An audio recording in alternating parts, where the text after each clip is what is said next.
Boa noite a todos. Prazer tê-los aqui, presente conosco, para que as coisas, mudem, para que as coisas melhorem nas nossas vidas, para que a gente mude interiormente, cresça. Importantíssimo esses nossos encontros. Obrigado pela presença. E hoje a gente vai continuar com o livro A Gênese, do Allan Kardec, capítulo 15. Mas antes disso, nós vamos elevar o nosso pensamento a Deus, vamos fechar os nossos olhos, vamos nos ligar a Deus agora, elevar nossos pensamentos, que uma grande luz nos envolva, nos ampare, nos ilumine e nos fortaleça nos tropeços da vida. Que sejamos amparados por Jesus, nosso Mestre Maior, que nos ilumine sempre, nos ampare e guie sempre os nossos passos. Que possamos ser fortalecidos através das palavras que forem passadas aqui e que sirvam de modelo para a nossa vida, com a graça de Deus. Nós vamos iniciar com a oração que o Senhor nos ensinou.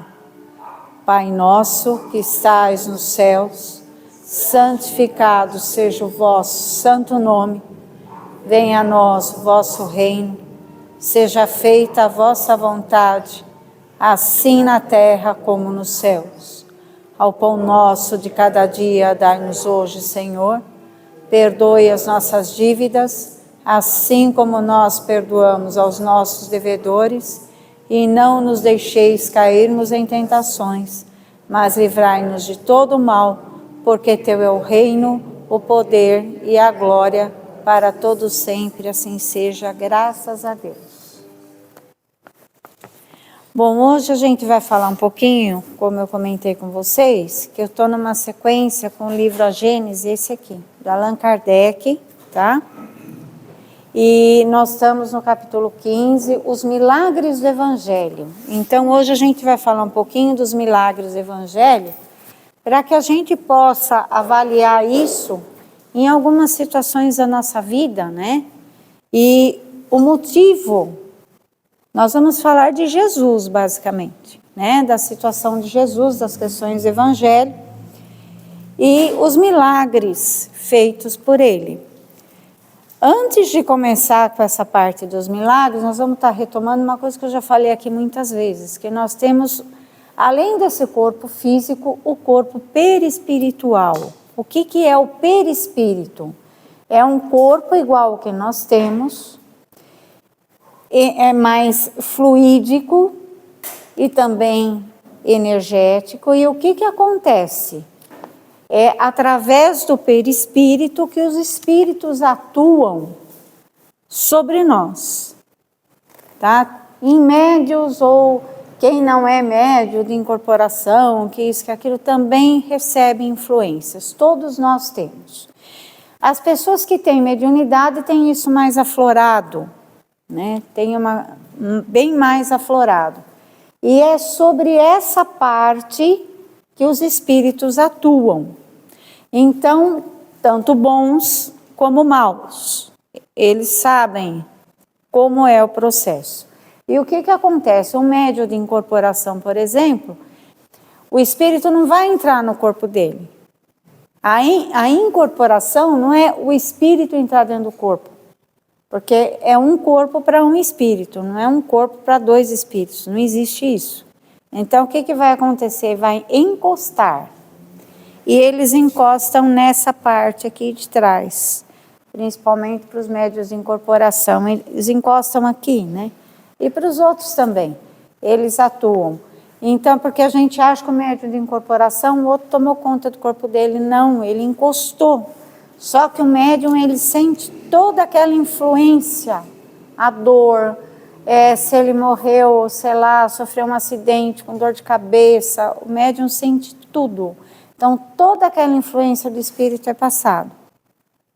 E todo médium, como eu já falei aqui, vai ver espírito bom e não tão bons, né?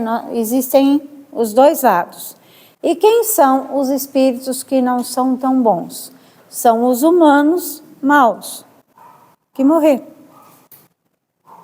É simples assim. Quem são os espíritos? Nós.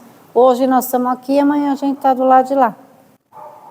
Somos nós. Nós só mudamos de corpo, que esse corpo cai, o perispírito levanta, que esse vai ser o nosso corpo espiritual para o plano espiritual. E é isso que acontece. Então, tem todo esse processo. E agora aqui, falando de Jesus, né? Jesus é um espírito grandioso, é o nosso grande mestre. Esse ser maravilhoso, não sei se é do conhecimento de vocês, mas foi ele que criou o planeta Terra. Ele é o responsável pela criação do planeta Terra. Ele que coordenou toda a equipe que construiu esse planeta lindo, né? E que está através desse trabalho dele, nós estamos aqui tentando os nossos resgates, os nossos acertos de passados não tão felizes, né, que nós tivemos. Infelizmente, cada um de nós aqui, com certeza, já cometeu falhas graves, por isso estamos aqui de volta na tentativa de um recomeço e de nos melhorarmos, consertarmos as nossas falhas, pelo menos, assim, de uma forma para que possamos nos tornar pessoas melhores. Jesus, a nível de corpo físico, ele tinha praticamente o nosso corpo físico, né? A nossa aparência. Então, a aparência de humano, normal, como todos nós. Só que a nível de espírito, a grandeza dele era imensa. E até dizia o livro que ele vivia mais a nível espiritual, né, em contato com o plano espiritual, do que propriamente a questão de estar reencarnado. Ele estava mais ligado ao plano espiritual o tempo inteiro do que aqui. Mas ele sabia que ele tinha um trabalho aqui. Ele tinha um trabalho sério aqui, né? Então, ele atuava com as comunidades, com as pessoas, para que essas pessoas melhorassem também. O objetivo maior era esse. E esses milagres todos, e essa atuação de Jesus sobre a humanidade, era para dar tranco mesmo na humanidade, para a humanidade acordar. Até aquela morte dele na crucificação, foi um chacoalhão para o pessoal começar a abrir o olho, começar a acordar, começar a pensar que existe um Deus, né? Que existe um Deus único, porque antes eram politeístas, quer dizer, acreditavam em vários deuses. Então, todas essas curas que ele fez, era para chamar atenção mesmo, para o pessoal começar a despertar para a luz, começar a acordar. Não, nós temos que seguir, né, caminhar para o reino de Deus, nós temos que melhorar, nós temos que acreditar, ter fé, melhorarmos como pessoa. E aí tem todo o processo, né, que vocês já viram em filmes e em evangelhos e tal. Agora vem uma sequência de coisas assim, mostrando um pouco de mediunidade, né, que aqui eu vou falar dos sonhos. É o primeiro passo. Tem muita gente, eu não sei qual a situação de cada um aqui presente, mas tem pessoas que recebem mensagens, informações através dos sonhos. Muita gente. Outros não. Outro ouve o espírito falando, outro incorpora. Cada um é de um jeito. E tem médium que faz mais de uma coisa. Às vezes incorpora e também é de psicografia, enfim. E aqui a Bíblia ela traz uma amostra da questão do sonho. José, o pai de Jesus, ele recebeu a informação num sonho que era para ele fugir. Apareceu um anjo no sonho dele, e mostrando para ele que ele tinha que fugir com Jesus para o Egito, sumir de Jerusalém, daquela região, e ir para o Egito, sumir dali. Por quê? Porque o rei Herodes, aqui nem fala assim, o que o anjo, o anjo só mandou ele embora para o Egito com Jesus e sumir de lá. Aí depois eles ficaram sabendo que o rei Herodes queria matar todas as crianças até 2 anos de idade, né, que ele queria matar Jesus, porque ele ficou sabendo, pelos videntes da época, enfim, que ia nascer o rei dos judeus, o mais novo e poderoso rei dos judeus. E esse rei era Jesus, mas o Jesus não era esse rei comum que a gente tem por aí, é uma pessoa muito especial. Ele é um rei espiritual, né? Um mestre maravilhoso. E Herodes achava, como que vai nascer outro rei se eu sou o rei? Não, ele vai morrer. 2 reis? Não dá certo. Vamos matar um? Tem que matar ele, né? Só que aconteceu, eles conseguiram fugir com Jesus. Acho que vocês já viram uma passagem dessa, né, que eu estou falando. Então, conseguiu. Então, vocês vejam, o sonho, ele pode ser uma fonte de mediunidade e de informação para algumas pessoas. No caso de José, o pai de Jesus, foi o que aconteceu com ele. Tem uma outra passagem bíblica que é a estrela que guiava os reis magos. O que acontece? A gente sempre soube, né, que a estrela guiava os reis magos para levar os reis magos até Jesus, para dar os presentes, para conhecer a criança, aquela coisa toda. E o que agora tem uma outra possibilidade que alguns estudiosos estão fazendo, que dizem o seguinte, que é bastante provável que aquela estrela não seja uma estrela, mas um espírito muito iluminado, que guiou os reis magos e os levou diretamente aonde Jesus estava, porque foram levados certinho para lá. Então, há a possibilidade de ser um espírito de luz muito iluminado, que a distância não consegue, você não consegue discernir se é estrela ou se era o brilho de um espírito iluminado que está te levando. Então, existe essa possibilidade. Uma outra situação de mediunidade que tem a amostra aqui no livro é a questão da dupla vista. Aí você vai falar, nossa, mas o que é isso? O que é essa dupla vista?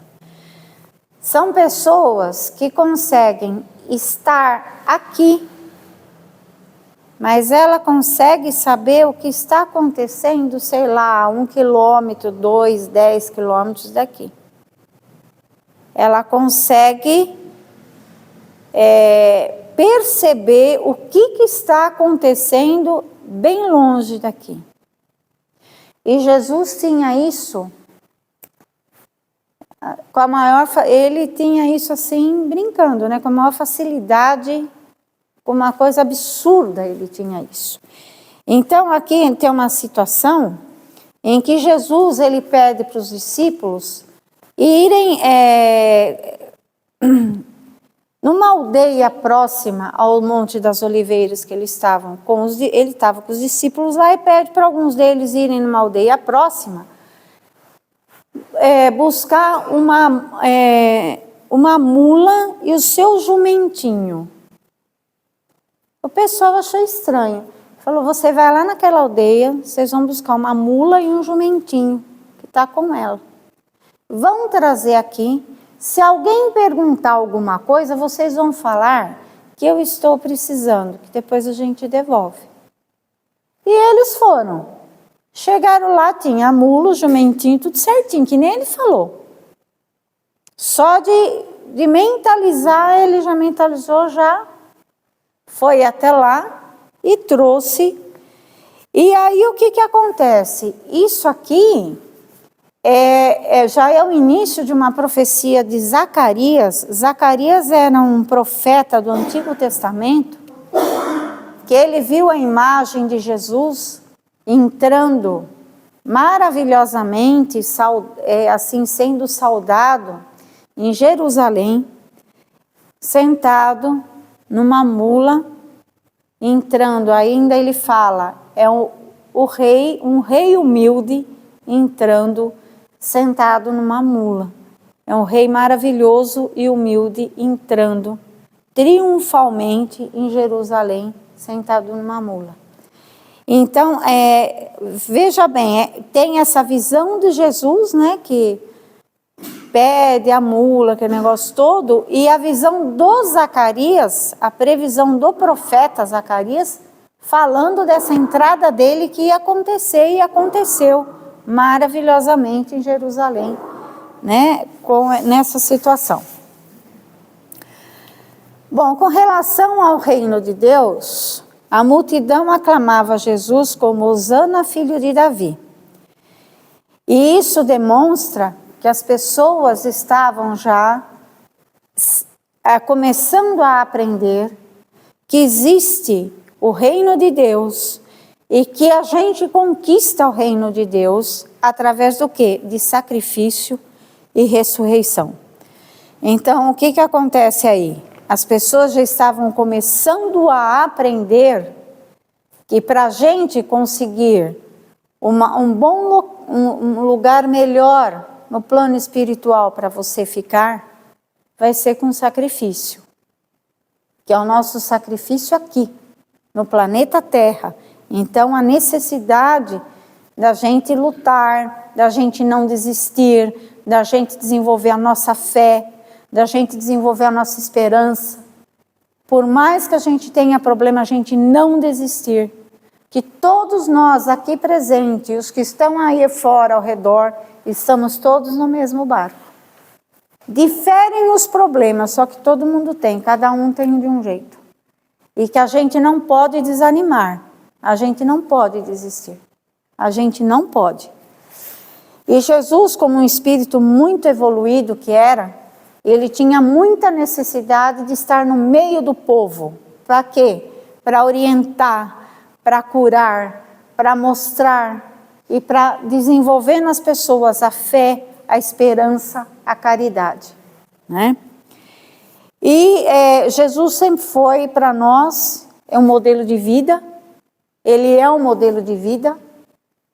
Como eu falo, não adianta eu ler o Evangelho e não pôr nada daquilo em prática. Eu posso decorar todos os salmos que eu quiser, capítulo, versículo.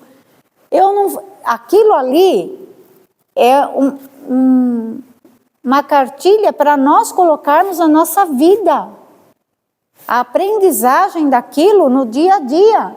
Se eu decoro tudo aquilo e não faço nada daquilo, o que está adiantando? Então, nós temos que ter a consciência que o Evangelho é para ser posto em prática. Não é só para eu decorar, ou mesmo eu e outros que falam aqui na frente, falarmos e não fazermos nada daquilo que a gente fala. Não tem função nenhuma se é assim, né? Não é assim que as coisas têm que ser. E ele é um modelo de vida que nos ensina que nos devemos aproximar um dos outros com amor e humildade, o respeito ao próximo, né? Que ainda é muito difícil, né? Tá difícil esse respeito ao próximo. Ainda se a gente pegar os 10 mandamentos, acho que a gente não saiu do primeiro ainda, né? Não conseguimos sair do primeiro mandamento da lei de Deus, amar o seu próximo como a ti mesmo. Nós não conseguimos sair do primeiro, que é esse que ele está falando aqui. A humanidade não conseguiu sair disso ainda. Então é muito complicado. E uma coisa que Jesus se entristeceu muito é com o lamento de Jesus por Jerusalém. Que ele falou que Jerusalém não reconheceu o trabalho e a oportunidade da paz que ele poderia oferecer. Jerusalém é em Israel, e Israel está em guerra até hoje. Desde aquela época, é um lugar que nunca teve paz. E ele falou, ó, o lamento de Jesus por Jerusalém, que não reconheceu a oportunidade de paz e transformação que ele oferecia. Isso ele tinha uma grande tristeza, que infelizmente o local lá não se ajudou na paz que deveria ter sido feita. Um outro exemplo de dupla vista também vai ser o beijo de Judas em Jesus. O que é a dupla vista? Aquela sensibilidade que eu falei aqui agora, que a pessoa tem de ver algo que já está vindo. Está acontecendo ali fora, já está vindo.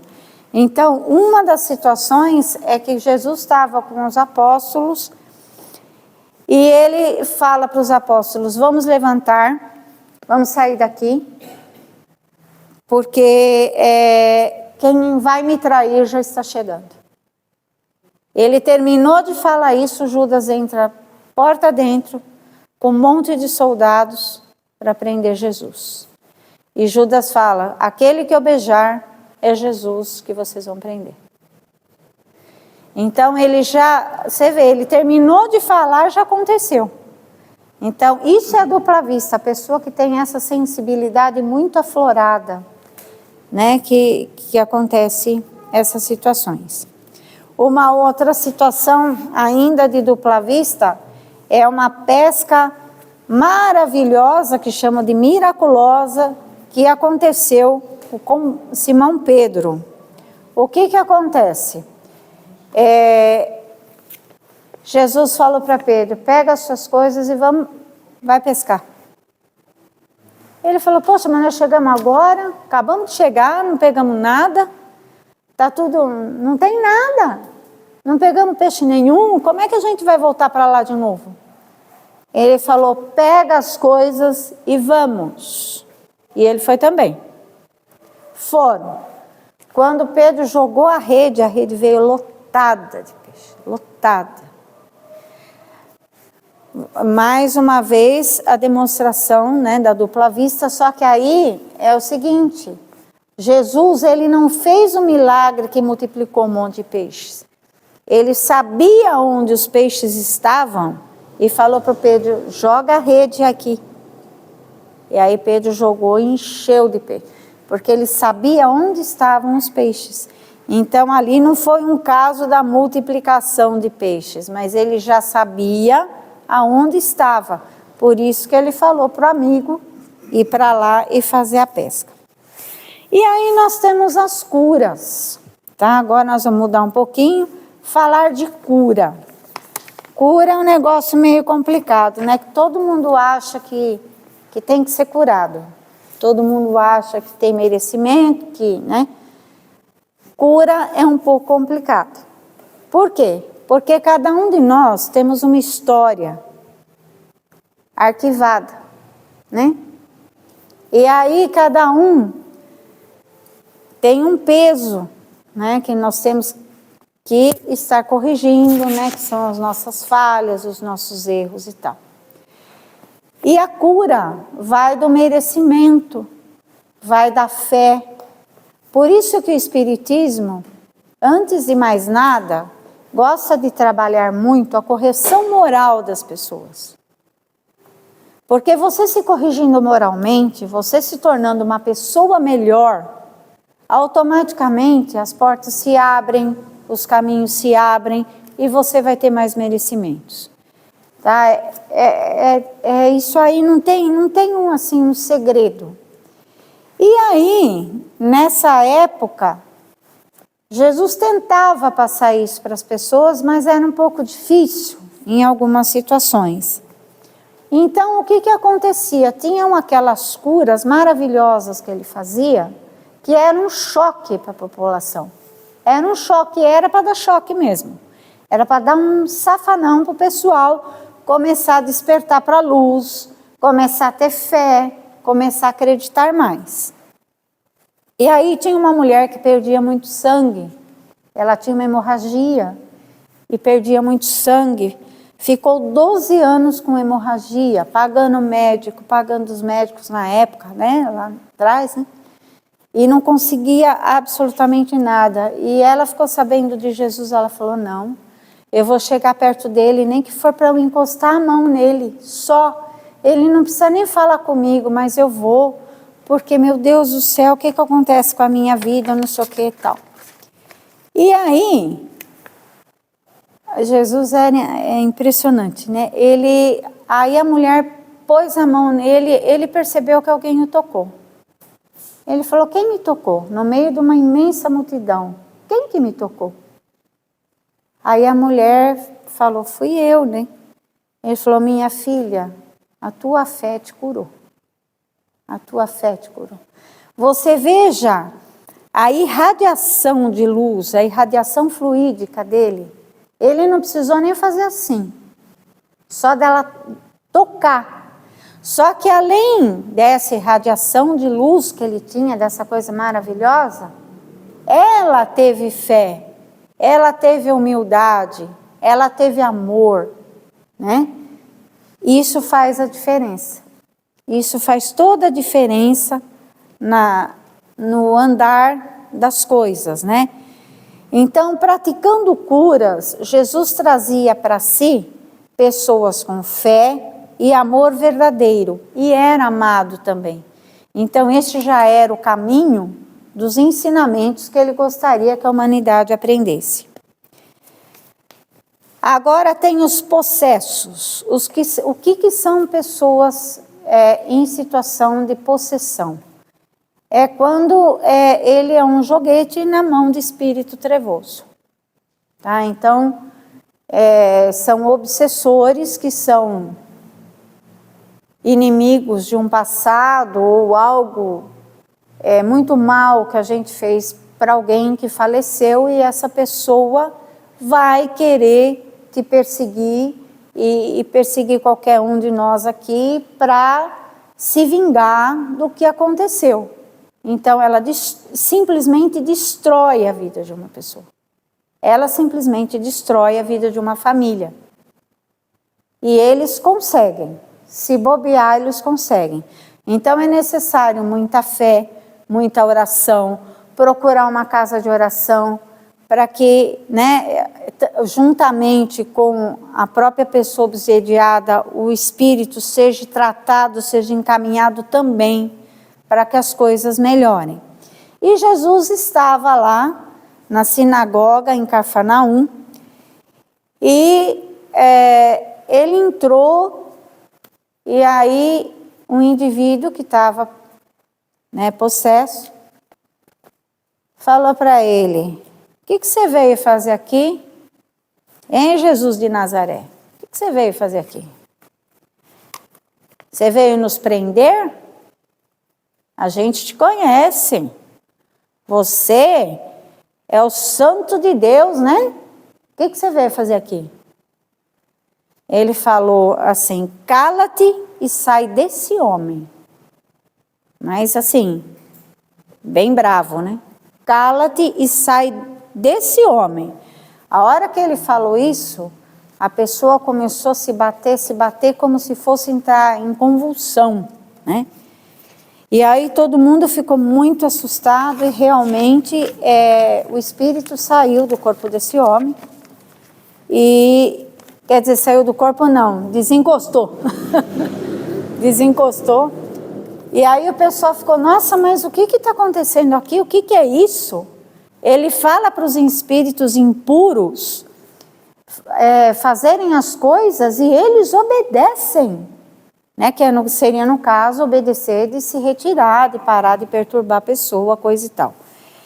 Então, assim, Jesus fez muitas curas, muitas libertações de possessos, porque naquela época se atribuía a qualquer problema que se tinha que era coisa do demônio, que era espíritos do mal, tudo era do mal, apesar que não mudou muito ainda, né? Ainda tem muitos lugares, né, que ainda tudo é demônio, né? Tudo é o demônio, né? E aqui fala-se, né? Quem é o espírito mal? É o ser humano mal, né? Não é Não é o diabo com chifrinho e rabinho, é o ser humano mau. É ele mesmo, não é outra coisa. E assim, ele aqui também diz que o espiritismo, ele é uma religião que tem facilidade de descobrir logo o que está acontecendo nesse sentido com algumas pessoas. A gente já consegue perceber logo, já consegue encaminhar para um tratamento, para uma orientação, né? A pessoa, né, que está com sérios problemas espirituais. Então, é uma ajuda muito, muito grande nesse sentido para muita gente, certo? E a ressurreição. Ressurreição aqui seria renascer, né? E a filha de Jairo, Jairo era um chefe de uma sinagoga, também em Jerusalém. E o que acontece? Esse homem, Jesus entra na sinagoga, e esse homem, ele administrava essa sinagoga, era chefe de lá, e ele estava desesperado, que ele estava com a filha dele praticamente morta em casa. E implorou a Jesus que fosse lá para tentar ver o que dava para fazer com essa moça ainda, pedindo pelo amor de Deus que desse um jeito. E Jesus, o pessoal ainda ficava, né, zombando de Jairo. Mas a tua filha está morta, você vai querer que ele faça o quê? Tua filha está morta. Aí o que aconteceu? Jesus foi na casa de Jairo e viu a moça. Aí chegou lá, estava todo mundo chorando, gritando. Ele falou, mas por que vocês estão chorando tanto? Para que estão gritando tanto? O que acontece aqui?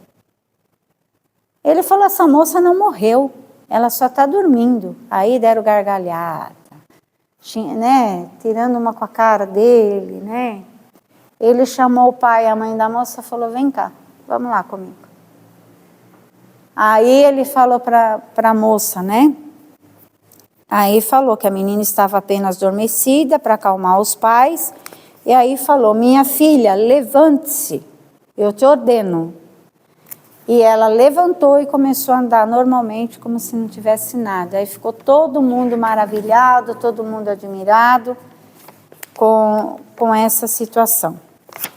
Então, o que eu queria, espero que vocês tenham aprendido alguma coisa com essas passagens, que essas passagens é para nos mostrar o quanto Jesus é especial, e ele tem que ser um ser muito especial nas nossas vidas, ele tem que ser o nosso modelo de vida, é um mestre maravilhoso, lindo, maravilhoso, que está aqui, ó, vocês têm uma foto dele aqui, uma ali, colocarmos ele dentro dos nossos lares, da nossa vida, mudar nosso comportamento, sermos pessoas melhores, para que os espíritos de luz que trabalham para ele possam estar mais perto de nós, nos ajudar mais, a estar mais dentro dos nossos lares, evitando conflitos, coisas ruins, né? E a gente sempre melhorando, a gente vai ter merecimentos maiores, né? E que a gente não precise ver um milagre acontecer para você acreditar em Jesus. Não é assim. A gente pode conseguir. O ar a gente não vê, né? Você vê o ar? Não. Mas você sabe que ele existe, não sabe? Você respira. A parte espiritual é mais ou menos por aí. A gente não consegue muitas vezes ver a olho nu. Você não conseguiu, às vezes, você visualizar Jesus, mas você sabe que ele existe. E você sabe a diferença que ele pode fazer na sua vida. E faz. E faz. Então, vamos também fazer por merecer, né? Porque faz a diferença, sim. Viu? E eu espero que tudo isso aqui que foi passado, que vocês possam guardar nas suas mentes. Se algum dia vocês estiverem chateados, pense em Jesus. Pensa no que está sendo falado aqui. Que tudo vai, se Deus quiser, melhorar e será tudo certinho, encaminhado para as coisas melhores possíveis. Certo? E vocês estão bem? Todos estão bem? Então tá bom, porque nós estamos chegando na hora do nosso encerramento. Então, se todos estão bem, a gente fica feliz também, né? Então, nós vamos novamente fazer uma oração de encerramento. Peço a vocês que elevem seu pensamento a Deus, que uma grande luz nos envolva nesse momento de oração. Mentalize seu lar, sua família. Peça a Deus nesse momento. Mentalize seu lar cheio de luz. Vamos pedir a Deus que sejam retiradas todas as energias negativas dos nossos lares. Que uma grande luz entre. Retire todas as energias negativas. Mentalize seus familiares, recebendo uma bênção de Deus. Se você tem algum problema de saúde, peça a Deus nesse momento. Peça a corrente médica que dê a permissão da cura, que nos fortaleça. Se tem alguém da sua família hospitalizado, algum amigo, que Deus ilumine, que tenha merecimento da cura, que Deus abençoe os nossos irmãos que estão nos hospitais, nos asilos, orfanatos, penitenciárias, que recebam a luz de Deus, que sejam todos abençoados. Vamos pedir a Deus pelo nosso trabalho, nosso local de trabalho, as pessoas com quem convivemos.